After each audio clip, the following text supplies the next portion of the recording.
Hi, Wendy Rodrigue here.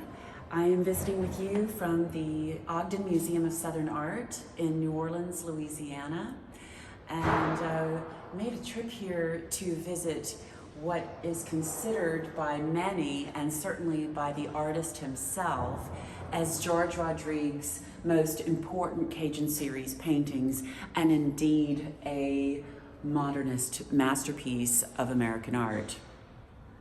This is called Aioli Dinner. It is from 1971. George was a young age of 27 when he painted this, now 52 years ago. This was, as George often said, shockingly, his first painting with people. That's amazing. He had painted, prior to this, only two tiny little heads. One he called Cajun Man and Cajun Woman, very primitive.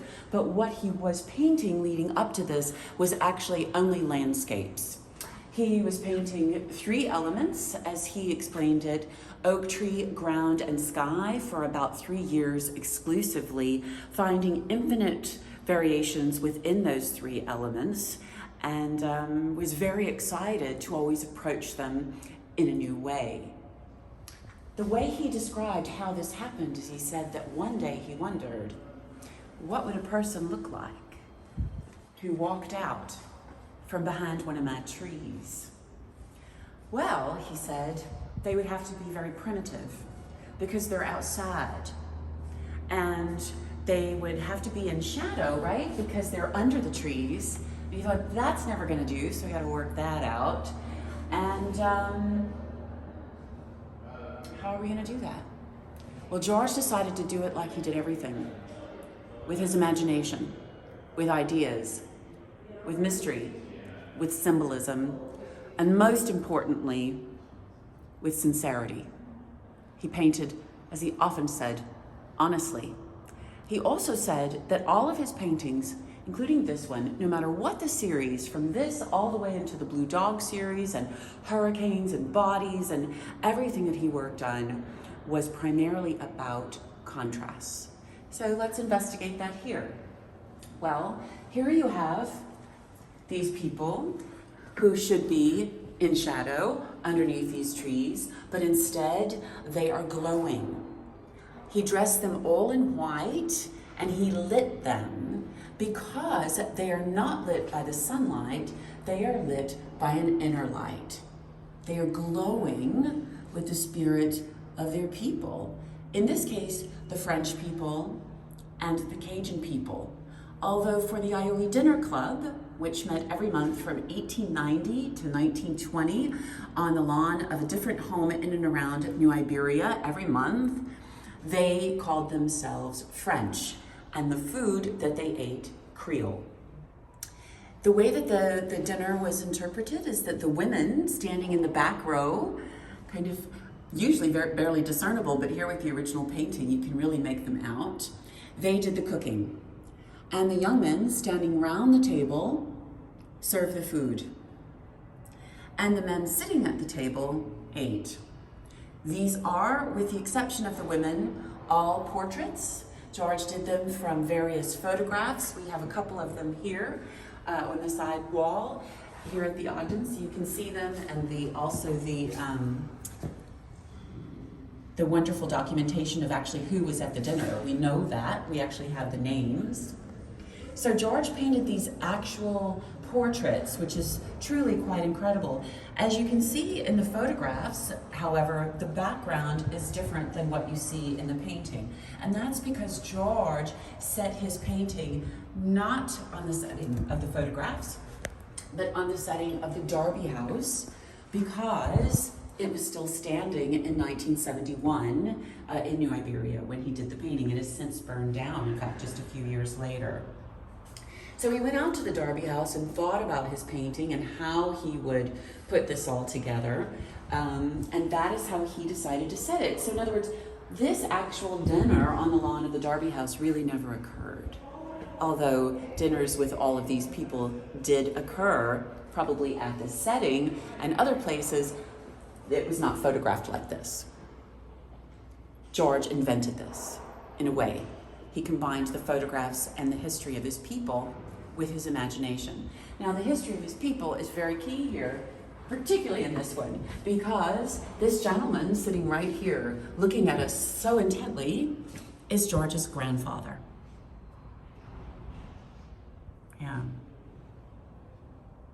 And I believe his name was Emil Curry, this grandfather. I'm double checking. Oh, I'm sorry, Jean Curry.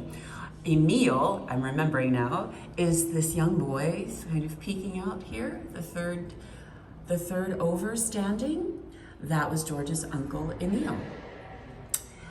George told me also that these two gentlemen standing here side by side were the Darby brothers. They owned the house, but according to George, they hated each other, and one lived in the house and one lived in the barn out back, and they didn't even speak, much less would they have been together at a dinner. And then we have this gentleman here with the handlebar mustache there, and he was the one who made the aioli, the garlic butter sauce. The women did the rest of the cooking. You can see that each man had his own bottle of wine. The dinner would last all day, in fact. Also, I think really of note is that George told me that to paint his grandfather alone, his face, took him 3 days. So this painting, to paint it, took him 6 months. He never painted the same way again. Now, how did he paint these faces? Well, it's very interesting, very differently than he painted, for example, this ground. You can see the ground is very loose. It was before George really developed how he would paint large areas of ground like this in these people paintings. He wanted to contrast, so he contrasted the very detailed elements of these faces and figures with this very loose, almost wash of this green ground. So to paint these figures, what he did is he used a mahl stick, M-A-H-L, stick. Now, normally that is just a stick, but in George's case, it was actually a Knights of Columbus sword. And the story that he told me was that one day he was walking along the banks of the Bayou Teche as a child, and he noticed something shimmering in the mud, and he leaned down and, like Arthur and Excalibur, pulled up the sword. And from then on it became his mahl stick. And you can see that today at the Bayou Teche Museum in New Iberia, where there is a recreation of his studio. And it's all covered in paint and all of that. We have all of the elements from George's studio there. And that will soon be expanding into their expansion, the Doc Voorhees wing, adjacent to where the museum is now. So very exciting, keep your eye out for that. So how would he use the mahl stick? Well, basically, he would take this Knights of Columbus sword, he would lean it like this across his canvas, and then he would rest his arm here, and he would paint these faces. 3 days on his grandfather alone, like this. Very tight and very important. Very important to him, and very important, and very honest. That's how he did these faces. But the rest of this, you can see, has a lot more looseness, again, contrasting these two painting styles, these brushstroke styles. What other contrasts do we have? We have the contrast, obviously, of light and dark. This painting has a lot of darkness. Then we have these lightness of these people who are glowing from the inside out. And then we have the light in the distance that is possible because of these enormous oaks, like this one, that George has cut off at the top, as he did in developing his landscape style over the previous 3 years, so that the light would be small, the sky would be small and in the distance and very bright. George was descended from 4 Rodrigue brothers who walked from Canada to South Louisiana during Le Grand Rangement, the persecution of the Cajuns in Canada in 1755. And they ended up first in New Orleans, They went on to Chack Bay, Louisiana, and finally settled in New Iberia, where George grew up. So obviously this history was very, very important to him. It was with this painting, when he completed it, that George told his mother, who lived to be 103, and in fact this would be her father right here, and Emil would be her brother, "I am George Rodrigue, a Cajun artist." She was furious. She did not like that. She said, "No, we are French. We are not Cajun." She thought very much of the Cajuns as being ignorant and primitive, and she didn't want to be labeled Cajun. Also, her father, Jean, came to America not by way of Canada, but by way of France. However, her mother was descended from those Rodrigues. She was a Rodrigue, her mother. George's father was also a Rodrigue, and they were, in fact, first cousins. So again, that Rodrigue history, very, very important to him. Also within this, we were talking about contrasts. And I should have said, that light in the distance, George said that that represented hope, because he thought about those Cajuns, those 4 Rodrigue brothers, and all of the Cajuns. What did they need on that very arduous journey, crossing all of North America? And it became hope more than anything else. And George said eventually in his paintings that light came to mean a more general hope, like hope that maybe tomorrow would be better than today, right? And in his later paintings, maybe even another kind of hope. So back to contrasts. We also have very strong contrasts of, for example, these vertical lines versus the horizontal lines. And then we've got this really fantastic diagonal, right, going through the composition of this painting. Really fantastic design. George was very intent in design throughout his entire career. He would have planned this out very specifically before he began painting. We also have, obviously, the very strong verticals of these trees and the very hard edges of these trees, contrasted with the more impressionistic, painterly style of the sky, for example, and nature, the rest of nature. We also have the moss hanging in this vertical fashion. George spoke of that as the rhythm of the moss. Da-dun, da-dun, da-dun, da-dun, like music. I love that, and I can't see moss without thinking of it that way, as in a Rodrigue painting, the rhythm of the moss. What else do we have here? Really fabulous. The color scheme.